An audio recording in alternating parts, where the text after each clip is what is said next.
আসলে স্ত্রীর জন্য স্বামীর চেয়ে আপন কেউ হয় না, আর স্বামীর জন্যও স্ত্রীর চেয়ে আপন কেউ হবে না। স্ত্রীকে নিয়ে মাঝে মাঝে আকাশের তারা দেখবেন, এটা সুন্নত। স্ত্রীকে নিয়ে রাত্রেবেলা একটু হাঁটাহাঁটি করেন, গল্প গুজব করেন, সুন্নত। অনেক সুন্নত কিন্তু উঠে গেছে এখন।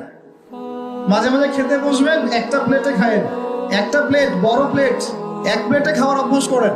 নবী সাল্লাল্লাহু আলাইহি ওয়াসাল্লামের একটা হাদিস এমনও আসছে, আয়েশা রাদিয়াল্লাহু আনহা সম্পৃক্ত, একসাথে গোসলও করেছেন তারা। চিন্তা করা যায় এখন?